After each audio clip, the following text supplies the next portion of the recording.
Mimrama me edicionin e radhës të emisionit Business Plus. Sonte flasim për ndikimin e sistemit One Stop Shop me kufirin me Kosovën. Apo lehtëson vërtet biznesin apo është vetëm një hap simbolik? Do diskutojmë rritjen e pagës minimale, kërkesat e sindikatave, kushtet e bizneseve dhe pozicionin e qeverisë. Do të analizojmë gjithashtu tarifet e vendosura nga Shtetet e Bashkuara të Amerikës dhe pasojat e mundshme që ato mund të kenë mbi eksportet dhe stabilitetin ekonomik të Maqedonisë së Veriut. Për të folur më thellë mbi këtë çështje, të ftuar në studio e kemi Ministrin e Ekonomisë dhe Punës, Besar Durmishi, si dhe kryedarin e Odës Ekonomike të Maqedonisë Veri Perëndimore, zotin Mendi Qyra. Përshëndetje dhe mirëseverdhje në emision. Përshëndetje me sugjet. Përshëndetje. Ministër, do të filloj me ju, me hapjen e pikës së përbashkët kufitare me sistemin One Stop Shop me Kosovën. Çfarë ndikimi konkret do të ketë kjo në tregtinë mes dy vendeve, si dhe a keni ndonjë vlerësim paraprak sa i përket shkurtimit të kohës së pritjes apo uljes së Kosovës të bizneseve? Po, faleminderit për pyetjen. Atëherë, domethënë, vlen të potencohet fakti që për më pak se 10 muaj e bëm realitet një sistem të tillë, One Stop Shop, i cili është i pari dhe i vetmi në Maqedoni. Ka edhe me shtetet tjera, siç është me Shqipërinë dhe Serbinë, por shkaku i sistemit ende funksionon me dy ndalesa. Si funksionon, domethënë, ky One Stop Shop mes Kosovës dhe Maqedonisë së Veriut, është me një ndalesë të vetëm, domethënë pasaport ose letër njoftimi kontrollohet vetëm një herë. Qytetarët e Maqedonisë së Veriut apo kushdo qoftë tjetër qytetar që hyn nga Maqedonia e Veriut në Kosovë kontrollohet nga autoritetet e Kosovës dhe në të kundërtën ata të cilët vinë nga Kosova për në Maqedoni të Veriut kontrollohen nga autoritetet e Maqedonisë së Veriut. Normal që do të redukton dukshëm kohën, automatikisht përderisa më përpara janë bërë dy kontrolle të njëjta. Tash do të kemi vetëm një kontroll, gjysma e kohës në start dihet që do të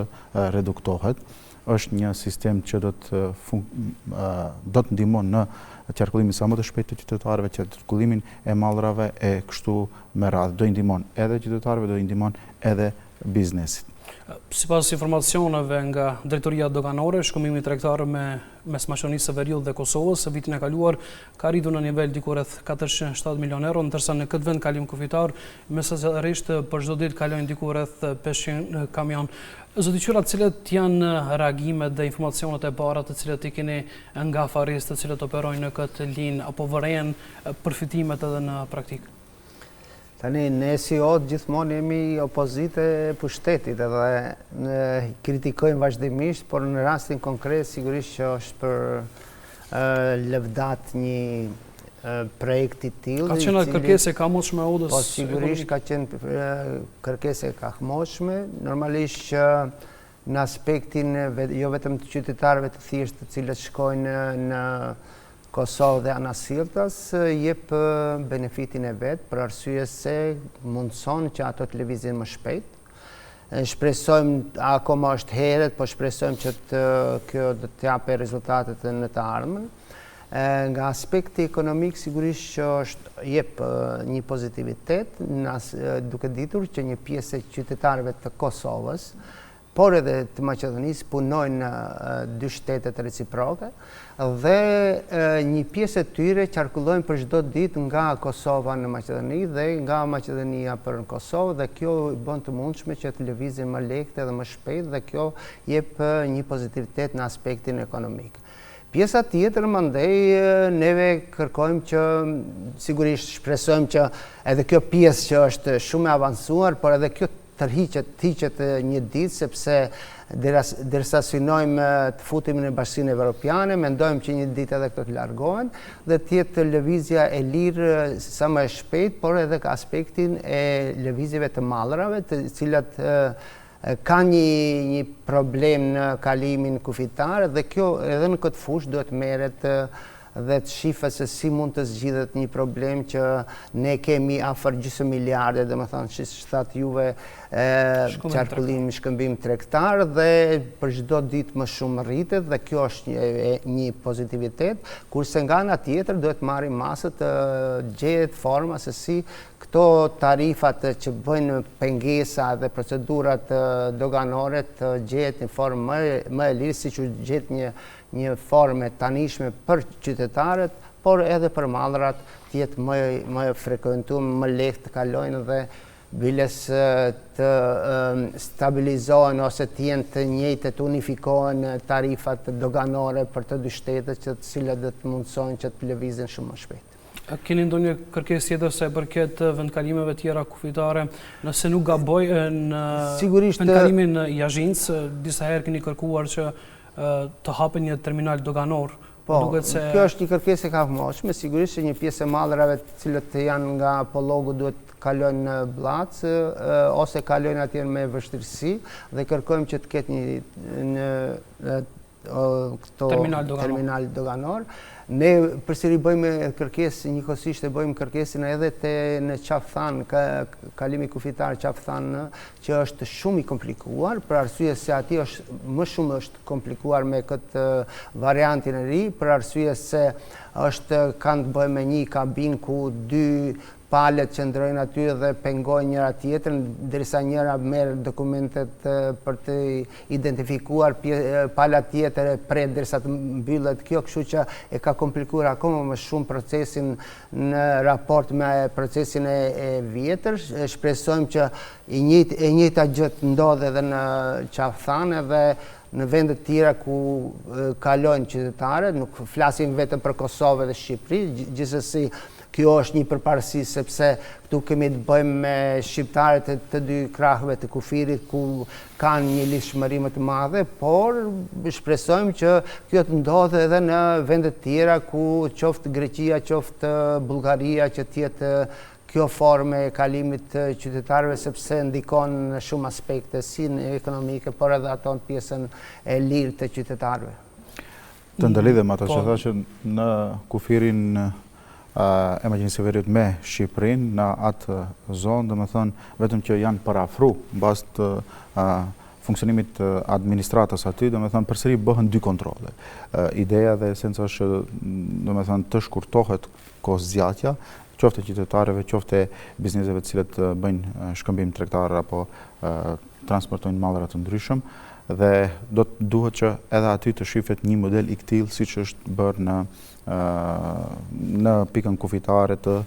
Bllacës dhe shumë shpejt do të bëhet edhe në pikën kufitare brenda këtyre ditëve. Aty kishim patur një problem teknik, ashtu morëm informata dhe brenda këtyre ditëve do të rregullohet edhe në pikën kufitare Jazhinc dhe Globoçis. Duhet të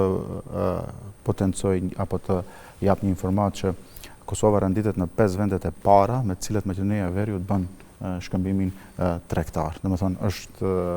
janë të ndërlidhura mes vete pasi që i lidh edhe ekonomia edhe qytetarët. Në rregull, kalojmë tani tek një çështje tjetër e cila ka ngritur shumë debate kohëve të fundit, ajo është rritja e pagës minimale. Ministri Snigatat kërkojnë rritjen e pagës minimale në 500 euro. Tani me vendimin e fundit, paga minimale ka rritur në nivel prej 24.379 denar nëse nuk gabohem. Qeveria ka njoftuar se do të mbështes çdo marrëveshje mes sindikatave dhe punëdhënësve. Mirë po, a mund të na thoni se çfarë roli real do të ketë qeveria në këtë proces? Do të jetë vetëm vëzhguese apo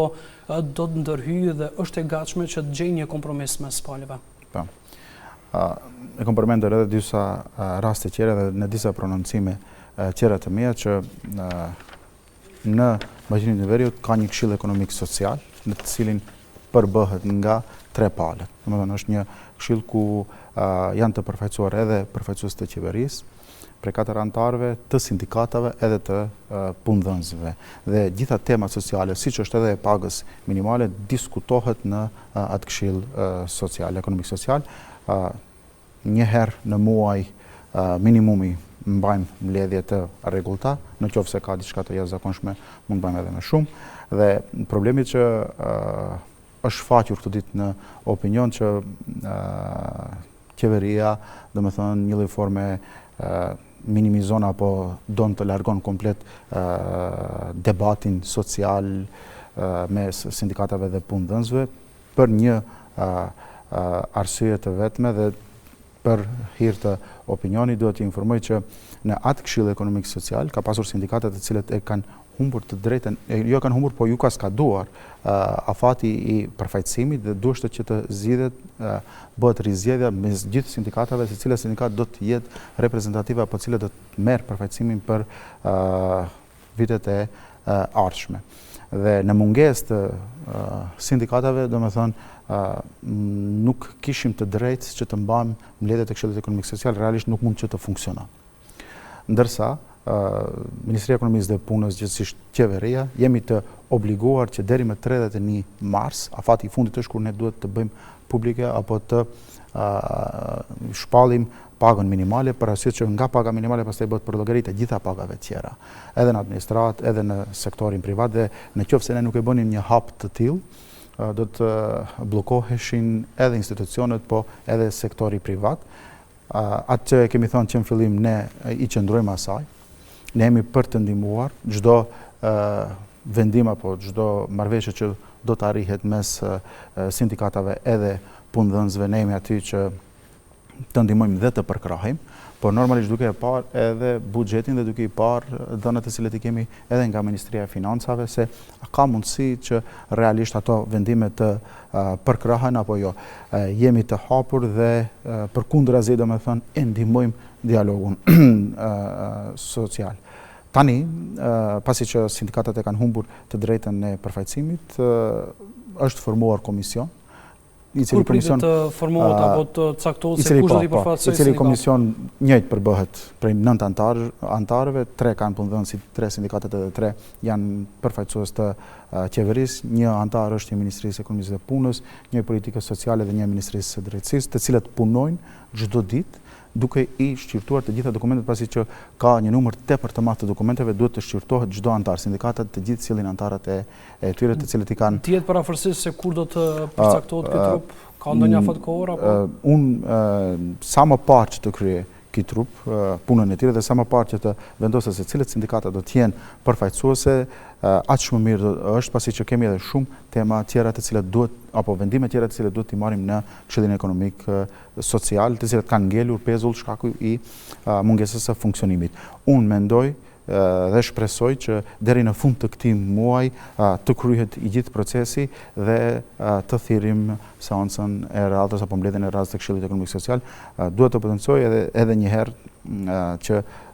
ka shumë dokumente të cilët duhet t'i shqyrtojnë edhe t'i analizojnë, të gjithë sindikatat i dorëzojnë të gjithë antarët e tyre me dokumente me dhëna dhe duhet një nga një të analizohen edhe të vendosen. Pra, derisa nuk formohet ky trup, nuk mund të vazhdojnë bisedimet për rritjen e pagës minimale në pensioner. Mund të mbajmë mbledhje,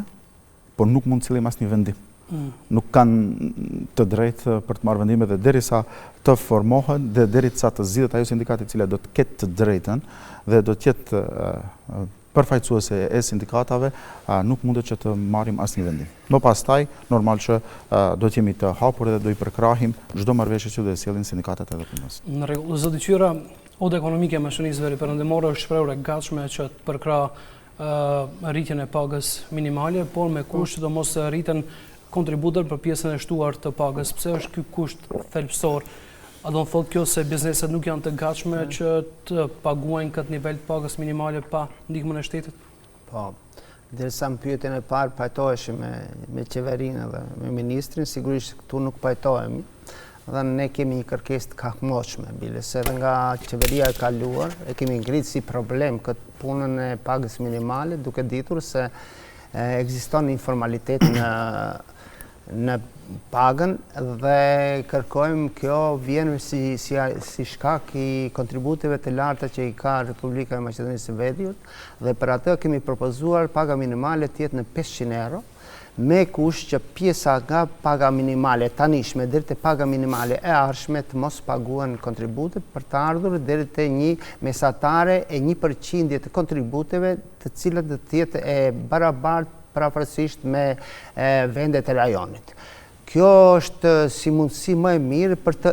formalizuar të gjithë pagat, të cilat janë për fat të keq jepen në mënyrë informale për arsye se janë kontributet e larta. Unë duhet të them se ne kemi kontributet tani për pagën minimale 47.5%, që është më e larta në region. Këtë e kemi debatuar edhe me ministrën. Vazhdojmë të bëjmë thirrje edhe të bisedojmë edhe me sindikatat, të cilët sindikata në një kohë u pajtua me kërkesën tonë, që paga minimale të rritet në 500 euro dhe mos kërkohet kontributet të rritet. Keni fjalën këtu për organizatën e punëdhënësve? Jo, apo Konfederatën e sindikata. Tani Komisioni Ekonomiko-Social normalisht nuk i përfshin gjithë faktorët të cilët e relevant, ku odet ekonomike nuk janë prezent dhe nga ana tjetër sindikata është një institucioni, sindikatat janë institucione të cilët mbrojnë interesin e punëtorëve të cilët janë më shumë në administratë dhe në publik, kurse pjesa dërmuese të punësuarve dihet që është në sektorin privat rreth 550.000, do të thotë që sindikata mbron interesat rreth 150.000 ose edhe një pjesë të vogël të punësuarve që janë në sektorin privat, por ata nuk janë relevant për shembull të vendosin për pagën minimale për arsye se pjesa dërmuese e të punësuarve është në sektorin privat. Vlerësoni se odat ekonomike duhet të përfshihen në këtë dialog? Sigurisht ne kemi bërë kërkesë gjithmonë që të jemi edhe ne prezent. Besoj që edhe ministri është këtu, duhet ta kenë parasysh se të punësuarit më të mëdhej janë nga sektori privat, nga odat ekonomike, të cilët e përcjellin me përkushtim gjithë situatën që është në Maqedoni dhe besoj që propozimi jonë që paga minimale të rritet në 500 euro dhe tjetë shumë e domethënëse dhe të arritje e buxhetit të fondit pensione invalidor që qeveria sigurisht frigohet se mos ketë ndonjë zbrastir të fondit pensione invalidor. Të njëjtën gjë e bën edhe sindikata e cila propozoi që nga shteti tepet nga 100 euro, 6.000 dinar për këtë pjesë, por ne nuk jemi që të stimulohet nga shteti, por kërkojmë që këto parat të cilët duam të japim punëtorit të mos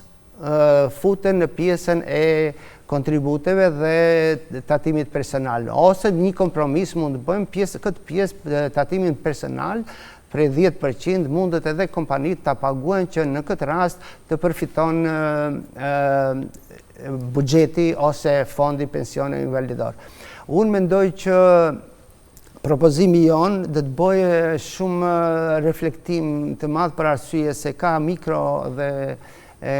kompanit e vogla që janë të punësuar nga 2 ose 3 veta ose 4 veta, për shkak kontributeve të larta arrin që mos i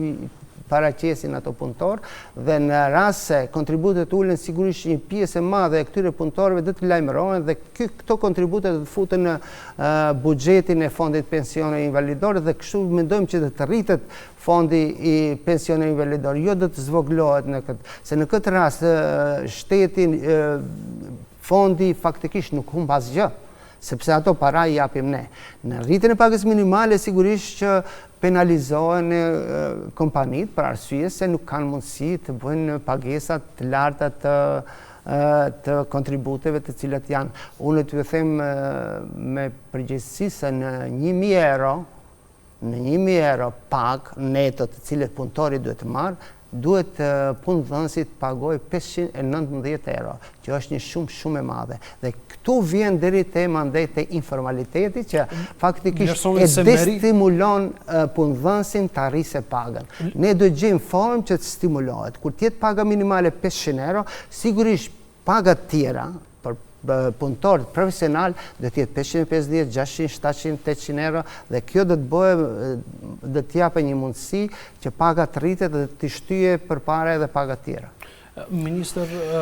ka ndonjë hapësirë apo mundësi që të përfshihet në këtë dialog edhe odat ekonomike apo? Normal që pavarësisht se janë edhe sindikatet, Këshillit Ekonomik pavarësisht se janë sindikatet ato që i mbrojnë të drejtat e punëtorëve që janë administrat, po janë edhe punëdhënësit ato që i mbrojnë të drejtat e sektorit privat, po ne mund të thirrim mbledhje edhe gjithë përfshirëses që të marrin pjesë gjithë edhe sindikatat tjerë, po edhe dhomat ekonomike nuk prish punë që të marrin pjesë në ato debate dhe diskutimet të cilët bëhen në atë Këshillin Ekonomik Social, sa i përket pagës minimale, domethënë nga viti paraprak deri tani u rrit për 1.800 dinar dhe kështu ky trend në bazë të një formule dhe në bazë të një forme dhe një ligji që është në fuqi, bëhet për llogaritja për çdo vit. E kam cek që 50% paga minimale llogaritet në 50% të indeksit të shpenzimeve për jetesë dhe 50% të neto pagës së paguar të vitit paraprak. Dhe në qoftë se do të arrihet ndonjë marrëveshje për ndryshim të përllogarites së pagës minimale apo për në qoftë se do të merren vesh me sindikatat ashtu siç e përmendi kryetari i Dhomës Ekonomike të Maqedonisë Veriut Perëndimore që sindikatat kanë propozim që të subvencionohet për 6.000 denar, ndërsa propozimi i tyre ishte i ndryshëm dhe duke inkuadruar në këtë debat edhe Ministrinë e Financave të shifën edhe mundësitë financiare, ne jemi aty që të përkrahim çfarëdo lloj marrëveshje që do të arrihet mes këtyre dy palëve, duke i parë edhe mundësitë financiare me të cilat disponojmë. Vlen të theksohet që ka një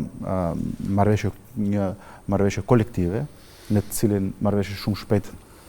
pasi që të formohet ky këshill do të ndorhim, pasi që ka nene të caktuar të cilët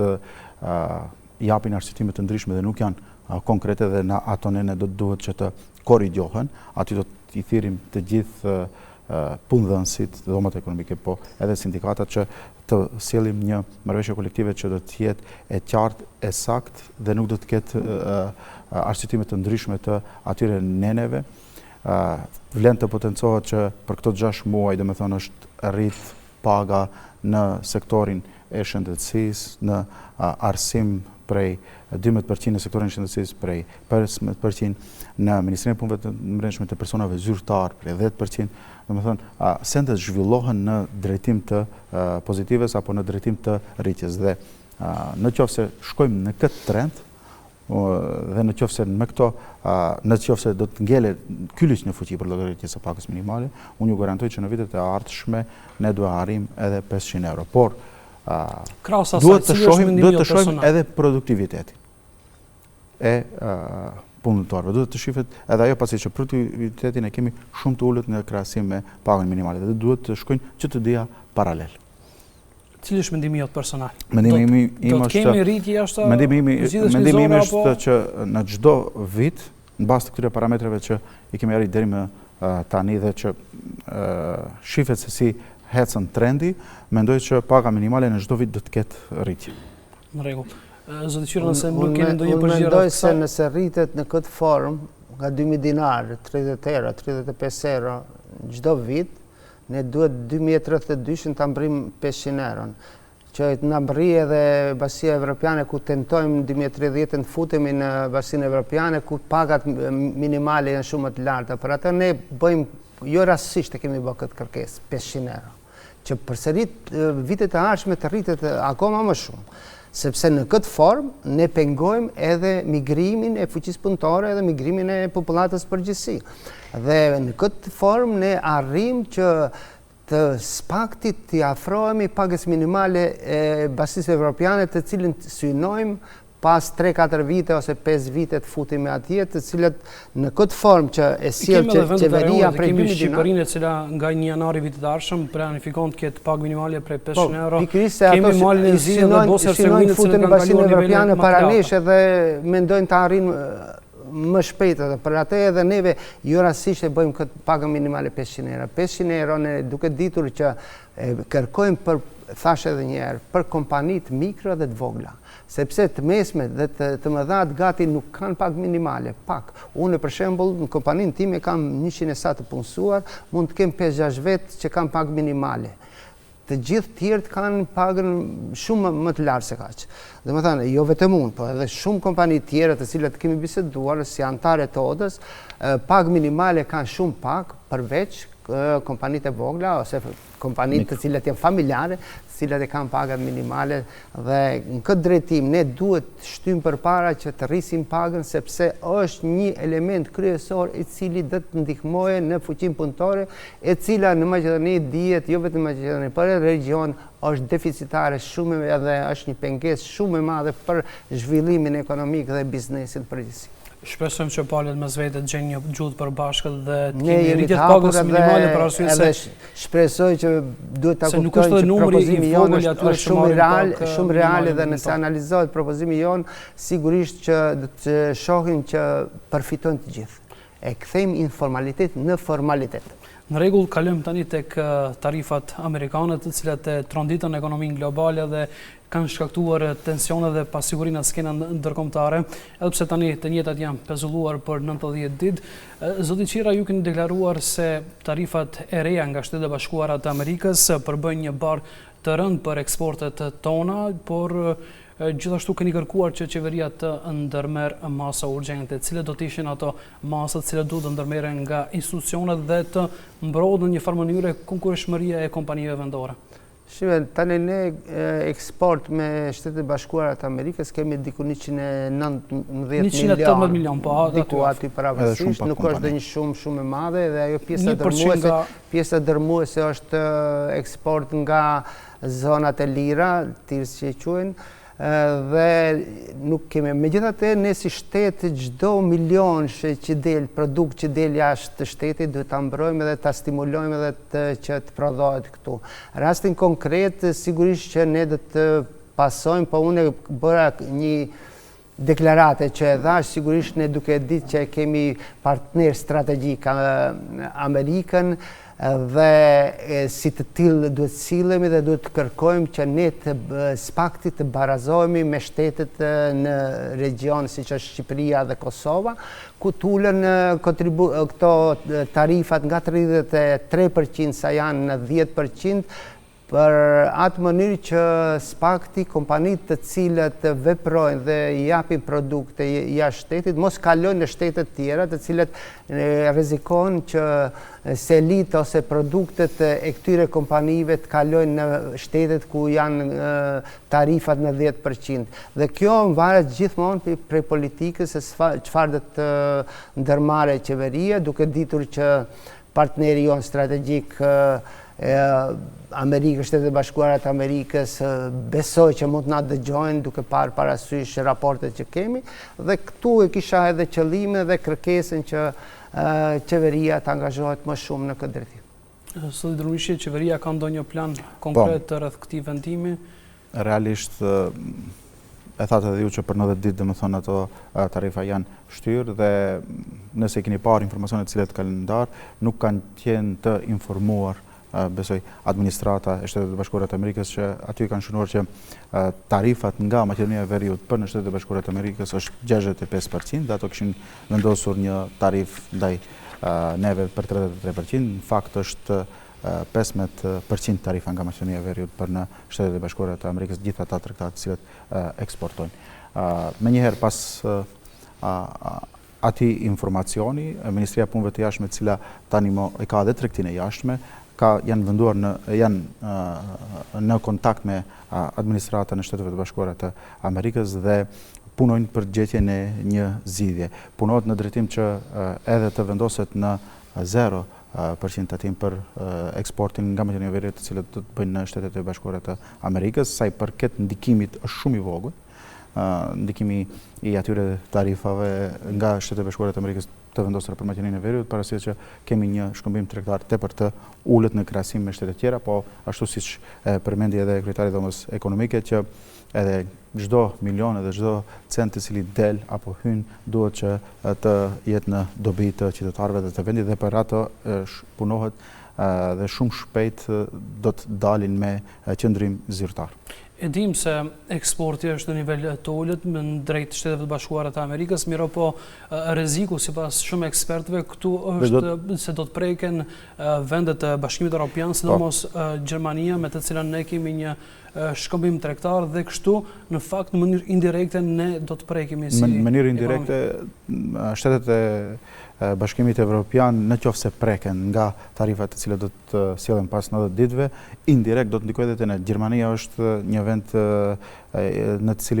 me të cilin Maqedonia e Veriut ka shkëmbim tregtar dhe është top partneri kryesor, domethënë gati 50% e shkëmbimit tregtar bëjmë me Gjermaninë, dhe në qoftë se do të preken Shtetet e Bashkimit Evropian, indirekt do të prekemi edhe ne. Po, interesant është ajo se përmendi edhe zoti Qyra se eksportet e Maqedonisë drejt Shtetet e Bashkuara të Amerikës vitin e kaluar kanë qenë në nivel rreth 118 milion euro, ndërsa janë importuar produkte në vlerë prej 195 milion dollar. Interesant është ajo se donat e vendit tonë thonë se ne jemi në deficit, ndërsa dhënat e Shtetit Bashkuara të Amerikës thonë se jemi në suficit, është krijuar një farë hutije. Unë mendoj që me informacionet të cilat i kemi ne administrata nga Ministria e Punëve të Jashtme, është vendosur janë tani në kontakt me administratën e Shtetit Bashkuar të Amerikës dhe këto paqartësi të informacioneve do të qartësohen shumë shpejt edhe do të kenë qëndrim të përbashkët sa i përket apo informacione të sakta edhe nga vendi jon edhe nga administrata e Shtetit të Bashkuar të Amerikës. Pikërisht këtu qeveria do ta shfrytëzojë këtë rast, domethënë ne jemi në deficitar ndaj Amerikës dhe këtë rast duhet ta shfrytëzojë që s'pakti duke parë që ata janë në suficit, atëherë duhet të hiqet kjo masë për shtetet të cilat janë në suficit, në deficit. Në rregull, tani kthehemi te një temë që prek drejt për së drejti punëtorët dhe sektorin e biznesit. Zoti Durmishi, ju keni paralajmëruar reforma me ligjin për marrëdhënie pune. Cilët janë parimet kryesore që do të udhëheqin këtë reformë dhe a do të mundsoj që të kemi një ekuilibër mes punëdhënësit dhe mbrojtjes së dinjitetit të punëtorëve? Atëherë, domethënë, ne dimë që marrëdhënia mes punëdhënësit edhe punëmarrësit nuk është vetëm një marrëveshje në letër, por është përditshmëri, është besim, është stabilitet, është qëndrueshmëri, është dinjitet dhe një ligj që ka nisur për marrëdhënie, domethënë ligji i ri për marrëdhëniet e punës ka nisur të hartohet apo të shkruhet që nga viti 2017. Janë bërë debate publike, mbi 11 debate publike rreth këtij ligji dhe normal me ndryshimin e pushtetit qendror jemi duke shqyrtuar mundësinë që ky ligj i cili ka kaluar vite të tëra që është duke i diskutuar dhe duke u përpunuar, do të duhet që ta përfundojmë apo të nisim dhe të përpilojmë një listë të ri, po i cili për arsye se ky njëjti ka pasur shumë ndryshime brenda viteve. Për arsye se është përditshmëri. Kjo është arsye se ndryshojnë rrethonat mes punëdhënësit dhe punëmarrësit për çdo ditë, domethënë është një punë e cila nuk mundet që të vendoset tash sepse ndryshojnë rrethonat nga dita në ditë. Cilat janë pikat kryesore? Domethënë punëdhënësit, ajo të cilën ne duam që të sillim një ligj të ri, që punëdhënësit të kenë fleksibilitetin, që të mundet që domethënë që të rrisin ekonominë në kompaninë e tyre, por normal edhe punëtorët domethënë të mbrohen me mekanizma të shkruara dhe të vendosura në ligj, të mbrohet dinjiteti i tyre, të kenë stabilitetin e tyre dhe të kenë të drejtat e tyre, të mos abuzohet me ta. Që do të jetë në funksion të dy palëve, por edhe në funksion të shtetit. Zoti Qira, ku e shihni ju nevojën urgjente për të ndikuar konkretisht në këtë ligj, me qëllim që përmirësohet klima e punësimit dhe funksionimit të bizneseve? Unë do të kyçesh në atë pjesë që tha ministri, domethënë të mbrohet interesi dhe trajtimi i punëtorit, që është shumë e rëndësishme. Por nga ana tjetër ky ligj do të parashohë edhe të mbrohet edhe punëdhënësin. Sepse ne duke pasur tani nevojë për punëtor, për fuqi punëtore, kemi problem si punëdhënës, sepse punëtori ka drejt në çdo moment të largohet nga puna. Kurse punëdhënësi nuk ka drejt gjithmonë të largohet nga puna punëtori. Domethënë do të shihet edhe kjo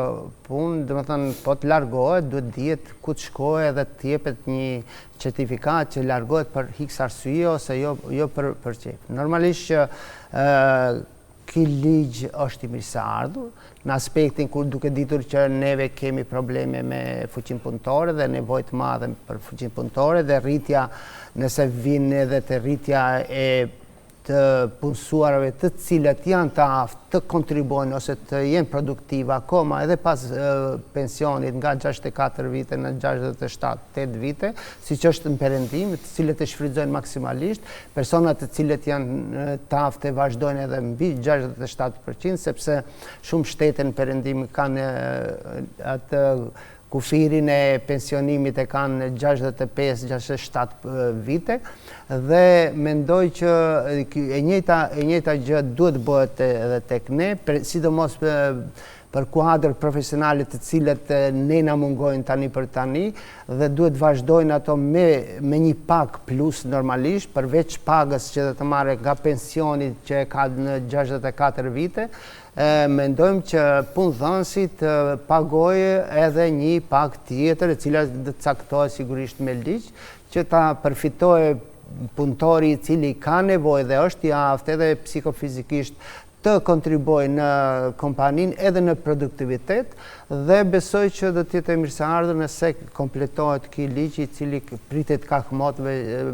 po bëhet 8-9 vite duke që përgatitet dhe do të jep spakti do të zbut atë pjesën e cila na mungon ne si kompani, sidomos te ajo pjesa administrative. Dje paralajmëruat ndryshime në ligjin për punësimet sezonale, nëse nuk gaboj, a mund na thoni diçka më tepër në lidhje me këtë? Normalisht edhe aty do të shifen mundësitë dhe të drejtat e punëtorëve dhe të studentëve, të cilët duhet që të kyçen në sezonat verore dhe dimrore kur janë kohët të cilët sektori privat ka më shumë nevojë. Normalisht duhet të shifen edhe aty mundësitë reale që të arrihet të shkurtohen procedurat administrative, sa më shpejt dhe sa më saktë arrihet që të bëhet evidentimi edhe në agjencionin e punësimit, po edhe të bëhet evidentimi atyre studentëve të cilët duhet që apo do të kërkojnë që të punësohen në periudhat të caktuara kohore, të ketë lirime kompania e cila do i merr këta student në periudhat të caktuara kohore, të ketë lirime nga tatimet kontributet, e kështu me radhë. Ligji është në fazë të përpunimit, domethënë do të diskutohet me gjithë sektorët të cilët i prek, sektorin privat, sektorin privat dhe sindikatët, do të diskutohet edhe me të rinj, domethënë të gjithë të përfshimit do të ketë, pasi që të përpunohet, do të ketë debate edhe publike dhe do të diskutohet dhe në fund do të sjellim një ligj apo një vendim i cili do të jetë i përshtatshëm për të gjithë palët. Aty ku do të ketë kritika, normal që do të rriqemi, do e rregullojmë dhe pastaj do sjellim verzionin apo draft verzionin i cili do të jetë i përshtatshëm për të gjithë. Zëdëqyra, cilët sektor janë më të rrezikuar nga mungesa e fuqisë punëtore dhe ku duhet të fokusohet më tepër qeveria në këtë aspekt? Më tepër sigurisht shumë mirë që është edhe propozimi, sektori i turizmit është shumë i prekur dhe ndërtimtaria, normalisht edhe bujqësia dhe sektoret tjera, po këto dy sektore sigurisht janë më shumti të prekur edhe ka nevojë më tepër, sidomos tani duke ditur që ne Maqedonia është kufizohet me shtete të cilat janë turistike, që kanë detin edhe pjesa dërmuese asaj pjese fuqisë punëtore turistike kalon në Shqipëri, Greqi, Bullgari e kështu me radhë dhe kjo na bën që ne të kemi problem dhe nevojë për punëtor turistik, sidomos Struga, Ohri që janë dy perlat të Maqedonisë për turizëm, vitin e kaluar kanë pas shumë problem, këtë vit akoma më shumë dhe ky propozim sigurisht do të jep një mundësi të re që spakti edhe studentë edhe nxënësit të aktivizohen, edhe të marrin paga, edhe të bëjnë një përvojë, edhe të zbusin papunësinë e cila është mjaft e theksuar në Maqedoninë e Veriut. Në rregull, para se të kalojmë tek shporta konsumatore dhe tek çmimet, nëse ke një ndërhyrje, domethënë në vitin që lam papunësia ka shënduar shifra historike, që papunësia është 11.9%, domethënë është ulur këtë vit. Vitin që lam falni, domethënë për herë të parë, domethënë kemi shifra rekord ku papunësia në vendin tonë është 11.9%. Është bërë që i bie në shifrën nëse përkthejmë që janë bërë punësimet në këto muajt e fundit, dikund është rritur për 46%. Normal që ka edhe faktorë tjerë të cilët kanë ndikuar, por kjo është një shifër që duhet të di edhe opinioni që kanë ndryshuar gjërat në pozitive. Është e vërtetë se kemi ulje të papunësisë, por në njëjtën kohë kemi edhe shumë punëtorë cilët kërkojnë tregun e punës, nëse nuk gaboj diku rreth 10.000 punëtorë dhënat e fundit të Institutit të Statistikave tregojnë. Ne kemi sipas agjencioneve të cilat merret me ndërmjetësimin e punëtorëve, fuqisë punëtore, kemi diku 20.000 vendet të lira pune, që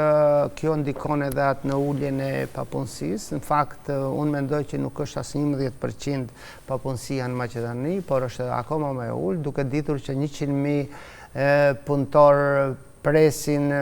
punëson në jentin përpunësim, që nuk është reale, sepse nëse sot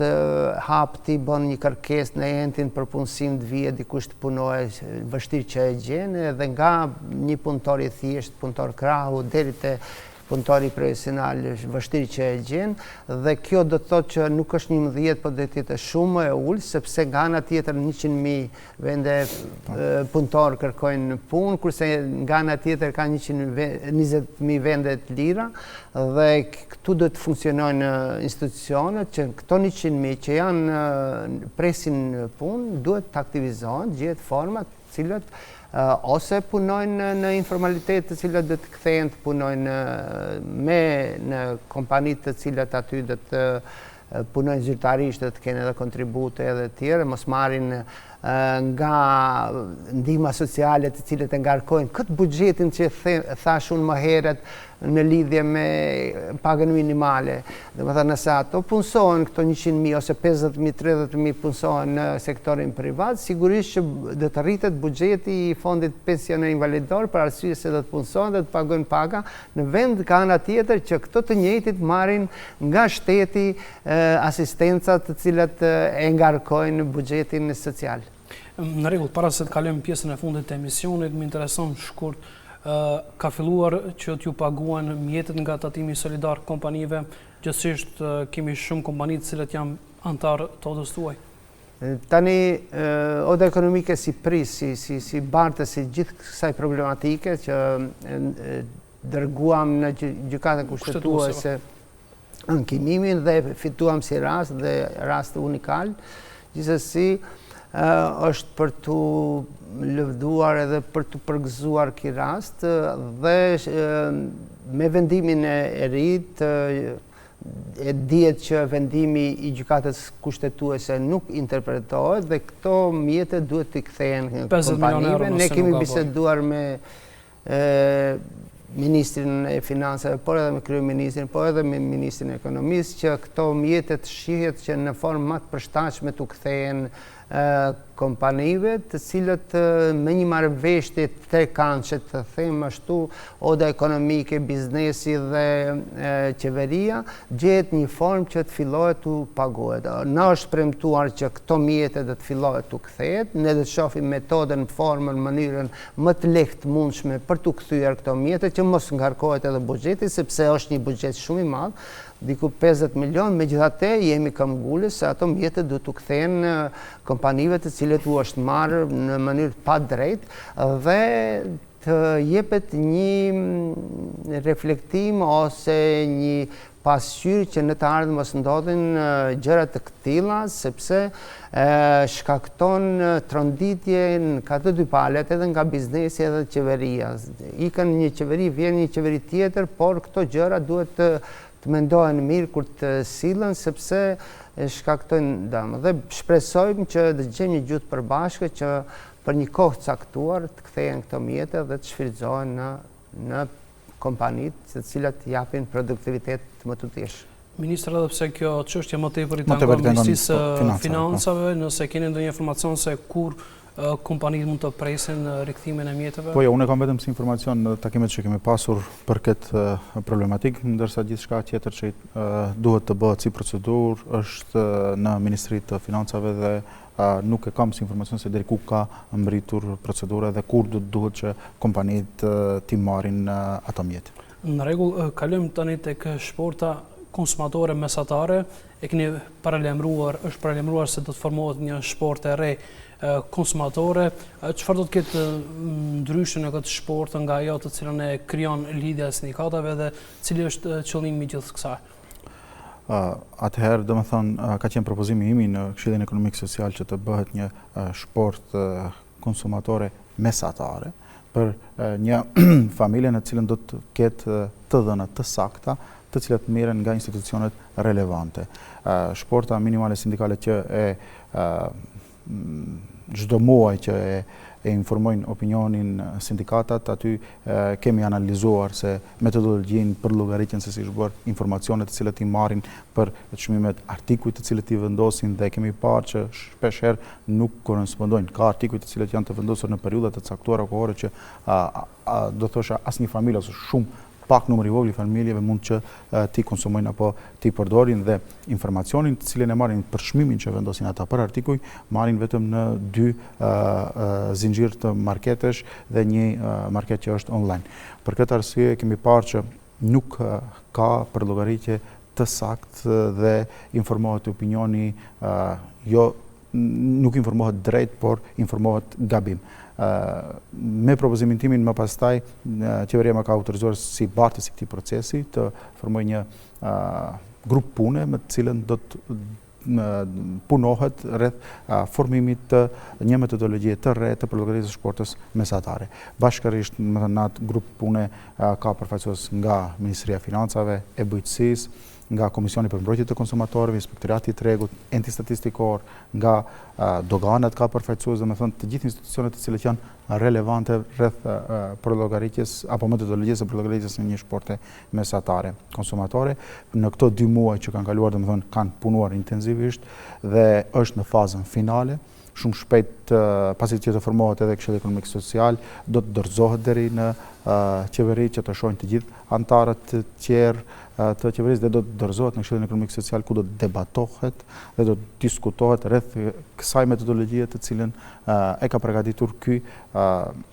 grup pune, ku është marrë sakt nga institucione relevante, nga enti statistikor, janë marrë të dhëna të sakta dhe është bërë një metodologji në të cilën do të përllogaritet saktë se sa do të kushton shporta mesatare për një familje. A i bie kjo se në të ardhmen gjatë përpilimit të politikave qeveritare do të merret parasysh kjo shport të konsumatore, jo asaj të sindikatave, cila sigurisht se kjo do të jetë shumë më e vogël se sa shuma të cilën e përpilon sindikata. Për arsye se edhe numri i antarëve do të zvogëlohet nga 4 në 3. Nga enti statistikor që kanë bërë, domethënë, maqet e tyre, në një familje mesatare ka 3 antarë. Domethënë, janë bërë nga regjistrimi i fundit dhe nga përllogëritjet të cilët janë bërë nga enti statistikor dhe regjistrimi i fundit i popullsisë, i bie që çdo familje ka 3 antarë dhe nuk ka 4 si ka pasur më përpara. Po sidoqoftë, është diskutabile, do të ketë 3 apo do të ketë 4 antarë, dhe sasia e artikujve të cilët do të merren, në sa zinxhir tregësh do të merren, domethënë do të merren më shumë zinxhir tregësh për një artikull të caktuar, çmimi që do të vendoset dhe forma se si do të kompletohet i gjithë kjo metodologji dhe gjithë kjo proces do të jetë fillimisht i njoftum opinioni, i njoftum publikut dhe gjithë institucionet të cilët janë të përfshira në këtë proces, do të jetë jo më e vogël se sindikatat, po do të jetë një shport reale. Pasi që më pastaj, në bazë kësaj metodologjie, kur do të informojmë gjithë palët, pavarësisht që mund të kemi kritika dhe do i shohim kritikat kanë bazë, domethënë mbajnë dhe duhet që të ndryshohet ajo metodologji apo jo. Dhe më pastaj, pasi të sillim këtë metodologji, politikat të cilat do t'i bën qeveria dhe ministria do të jenë të bazuara nga informacionet të cilat do t'i marrin për çdo muaj nga kjo shport mesatare konsumatore. Zoti Qyra, si e komentoni ju idenë e qeverisë për të përpiluar shport konsumatore krahas asaj të cilën ne jemi gjithmonë kundër këtu, sepse kjo shporta bie dakord se nuk mendojmë që është reale, sigurisht duhet një komision më profesional për të përcaktuar këtë shport konsumatorëve, se nuk dihet vlera reale. Por nga ana tjetër gjithmonë jemi për ato që mos vihet deri te qeveria ta ndjekë këtë sport, sepse ne jemi për tregun e lirë dhe këto gjëra duhet të bëhen gjë forma të tjera qeveria, duhet të sjellë për shembull mos ketë tatime ose dogana për produkte të cilat janë bas, që vinë nga jashtë, për shembull nga Evropa. Basia Evropiane kemi produkte të cilët janë me tatimuar me 50 deri 60% dhe në këtë drejtim jemi për që këto të lirohen dhe mos mbrojmë dhe një produkt i cili vjen nga Serbia dhe ose diku tjetër. Domethënë të jetë tregu më i lirë dhe këto të lirohen ose të hiqen këto dogana ose tatime në varet çfarë janë, që të mundet këto produkte kryesore për një shtresë më të ullët të mundet të jenë të kapshme dhe të lira. Gjithsesi, jam përsëri kthehem te pjesa ato që i kemi propozuar, paga minimale të rritet 500 euro, për arsye se paga minimale të cilët e kap këtë shtresë të popullatës e cila vështirë që e mbulon këtë sport, nëse paga minimale rritet 500 euro, atëherë edhe kjo jep një mundësi që shporta e konsumatorëve të jetë më e qasshme dhe më lehtë ta shfrytëzojnë. Për fund kam edhe një pyetje rreth detyrimit më të ri ligjor që nga nesër një numër i madh i marketeve, por edhe disa kategori tjera të marketeve apo bizneseve detyrohen që në web faqet e tyre t'i publikojnë çmimet. Sa është e zbatueshme kjo në praktik, për arsye se e dim se çmimet duhet të përditësohen për çdo ditë dhe kemi të bëjmë me një numër madh produkteve. Në fillimisht më tregoni cili është qëllimi të cilën e keni me këtë vendim. Pasi që në muajt që kaluam kemi pasur kritika nga qytetarët që tregtarët zakonisht luajnë me çmimet, posaçërisht në periudhat kohore kur ka sjellur masa të caktuara qeveria, po edhe jashta atyre periudhave, domethënë tregtarët kanë bërë manovrime të ndryshme me çmime vetëm që të arrijnë përfitimin e tyre. Ky propozim ndryshimi i ligjit për mbrojtje të konsumatorëve, domethënë ka ardhur në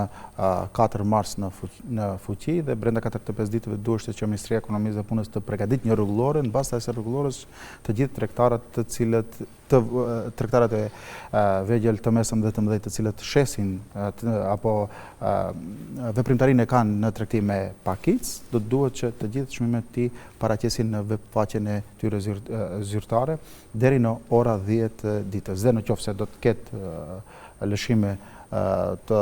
normalisht të paqëllimshme brenda 24 orëve, do duhet që të përmirësojnë ato lëshime, me rast qytetari do të jetë informuar saktë.